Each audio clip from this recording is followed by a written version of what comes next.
So students, good morning. Today we'll start with a fresh chapter of macroeconomics, that is chapter number 7, aggregate demand, aggregate supply and related concept. Aggregate demand and aggregate supply. Macroeconomics में आपको पता है हम सिर्फ demand और supply नहीं study करते हैं, हम जब भी स्टडी करते हैं एग्रीगेट्स में स्टडी करते हैं मैक्रोइकोनॉमिक्स में. So, what is aggregate demand all about? It refers to demand for all goods and services in the economy. ठीक है, एग्रीगेट डिमांड क्या होता है? जो कि पूरे गुड्स एंड सर्विसेज को जो इकोनॉमी में है उन पे रेफर करता है. AD is often measured for the period of an accounting year. हम जब भी एडी स्टडी करेंगे तो बेसिकली हम उसे स्टडी करते हैं अकाउंटिंग ईयर के लिए. It is a flow concept. AD can be measured with reference to general price level in the economy और with reference to level of income of people. हम जब भी एडी को पढ़ते हैं तो दो रेफरेंसेस में पढ़ते हैं. पहला हमारा होता है कि जो हमारा एग्रीगेट डिमांड है वो इन्फ्लुएंस होता है या तो जनरल प्राइस लेवल पे इकोनॉमी के या फिर with level of income of people. But when we are in class 12th we need to study aggregate demand only in relation to the level of income rise in the economy. ये दो references तो हैं, लेकिन class 12th में हमें जो पढ़ना है वो है हमारा AD only in relation to the level of income that rises in the economy. AD is measured not as the sum total of physical quantities of goods demanded in the economy. It is measured in terms of total expenditure on goods and services. ठीक है, AD जो है वो पूरी मतलब ऐसा नहीं है कि पूरे कंट्री की जितनी डिमांड है उन सबको ऐड कर लिया and that is your AD. नहीं, it is the total expenditure spent in terms of goods and services that are called your AD. AD is expressed as what people wish to spend at different levels of income. अब क्या होता है कि जैसे जैसे लोगों की income बढ़ती जाती है वो ज़्यादा स्पेंड करते जाते हैं. अब यही हमारा एडी है कि जब लोगों की इनकम बढ़ती है या घटती है तो वो कैसे कैसे उनकी डिमांड्स जो है वो फ्लक्चुएट करती हैं. And this is all about your aggregate demand. ठीक है, next we move on to AD schedule. Now what is AD schedule?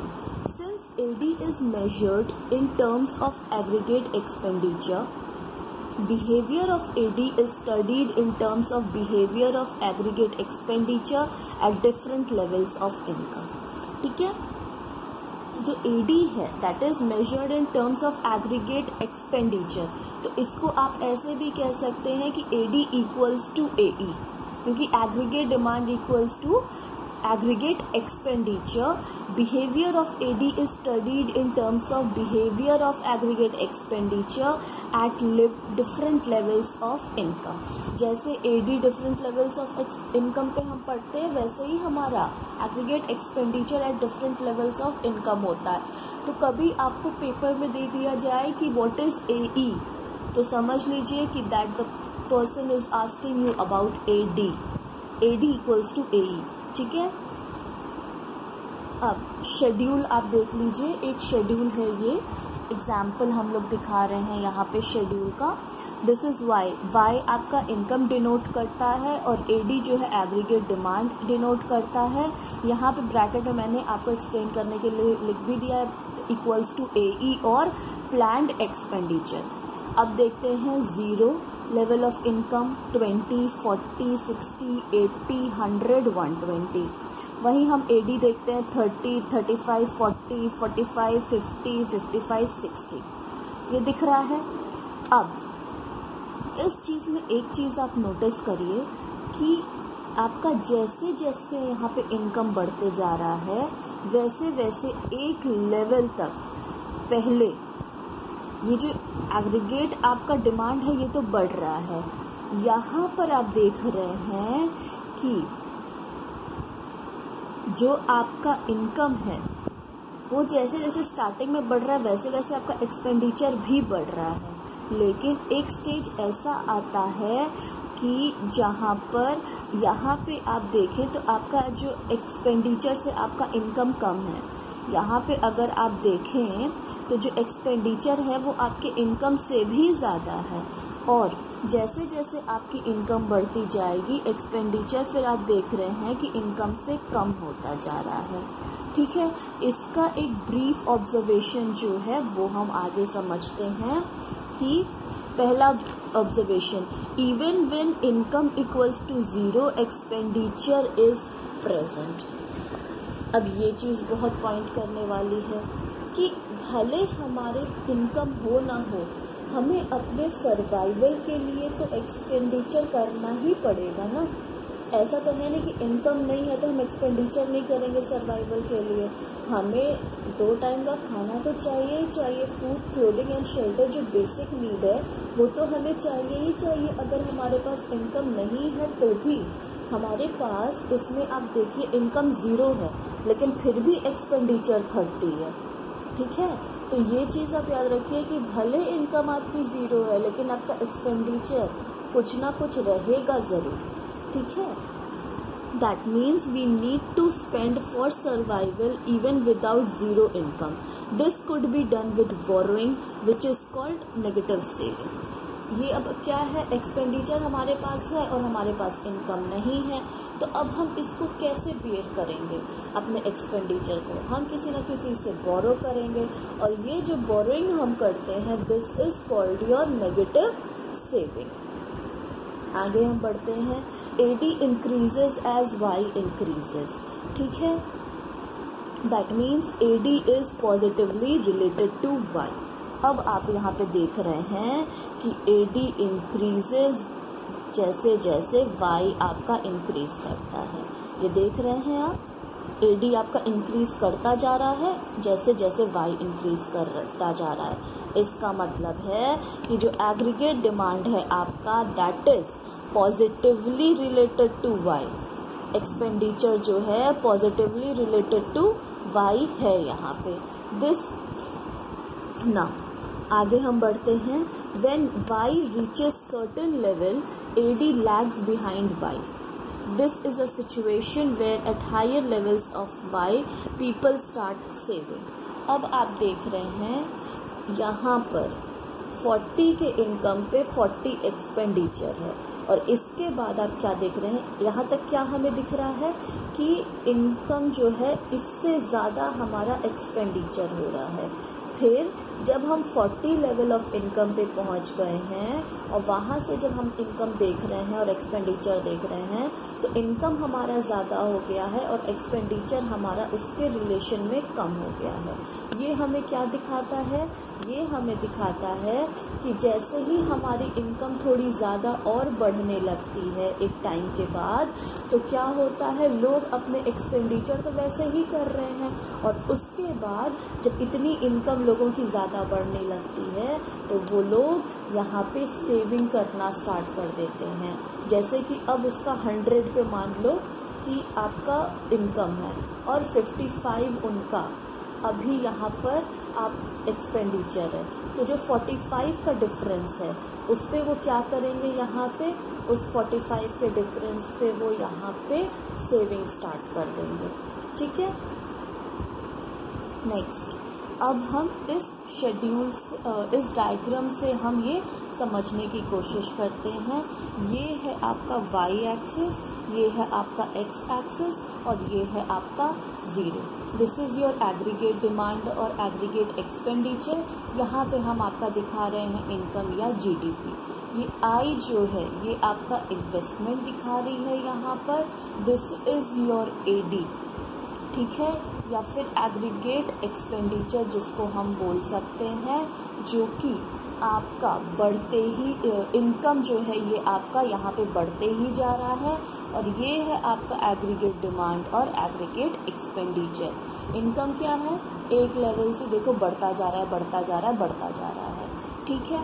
AE यहाँ पे क्या दिखा रहा है कि पहले जो AE है वो ज़्यादा है इनकम से, और जब इनकम आपके एग्रीगेट डिमांड के बराबर हो जाता है, आपके एक्सपेंडिचर के बराबर हो जाता है, तो यहाँ पे ये पॉइंट E पे मीट करता है।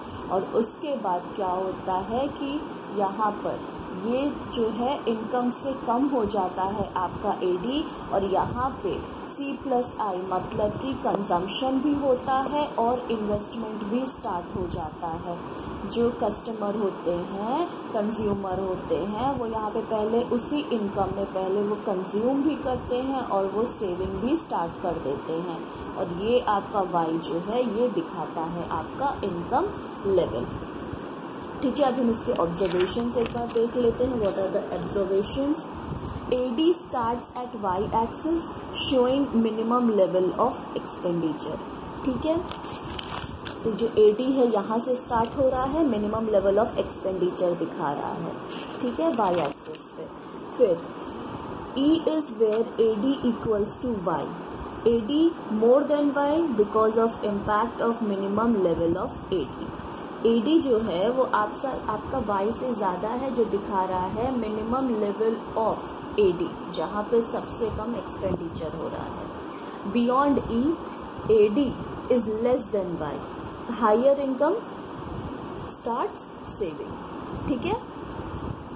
जो E है इसके बाद हम देखें, E के बाद यहाँ पे क्या हो रहा है, AD जो है वो Y से कम हो गया है, और Y से कम हो गया है इसका मतलब कंजम्पशन प्लस सेविंग यहाँ पे स्टार्ट हो गई है। कंजम्पशन तो पहले भी हो रहा था, अब यहाँ पे सेविंग स्टार्ट हो गई है। Generally AD increases as Y increases. Generally क्या होता है, जैसे ही आपका एग्रीगेट डिमांड इंक्रीज करता है वैसे आपका इनकम भी इंक्रीज करता है। Now we go to AD schedule. What is the difference between AD schedule and AD curve? ठीक है, इतना बस याद रखना, सिंपल तरीका समझने का, कि जो शेड्यूल होता है इसका मतलब होता है टैबुलर रिप्रेजेंटेशन, और जो कर्व होता है इसका मतलब होता है डायग्रामेटिक प्रेजेंटेशन। कॉन्सेप्ट दोनों में एक ही है, लेकिन AD शेड्यूल जो है मतलब कि वो टेबल में कैसे डेटा प्रेजेंट किया गया है, और कर्व का मतलब है कि उसी डेटा को कैसे डायग्राम में प्रेजेंट किया गया है। सो AD schedule is table showing AD in reference to different levels of income positively related to Y. Table showing AD in reference to different levels of income, मतलब कि AD के आपके इनकम्स हैं, different level of income है, उनके reference में AD कैसे कैसे स्ट्राइक करता है। एक्सपेंडिचर डिफरेंट जो लेवल ऑफ इनकम है उस पर कैसे इंक्रीज होता है और बाद में डिक्रीज हो जाता है। एंड दैट ऑल्सो मीन्स कि जो आपका एग्रीगेट डिमांड है वो आपके इनकम से पॉजिटिवली रिलेटेड है, मतलब जैसे जैसे इनकम बढ़ती जाती है वैसे वैसे एक्सपेंडिचर भी बढ़ता जाता है। Now what is AD curve? AD curve is diagrammatic presentation of AD schedule showing AD at different levels of income.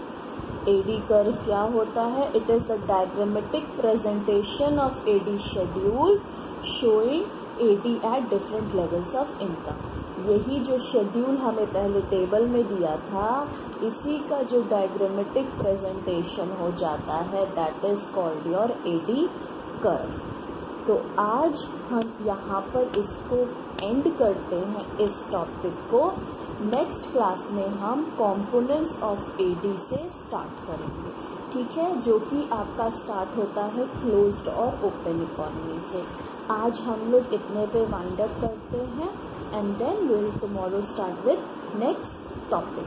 तो इस टॉपिक में एक बार हम देख लेते हैं हमने आज क्या क्या पढ़ा। पहले हमने पढ़ा कि what is aggregate demand, the points कि what are the aggregates demand, then what is aggregate demand schedule, then we had a schedule with observations in the schedule, then we had a diagrammatic presentation and the observation of the diagrammatic presentation and the AD schedule and AD curve का difference.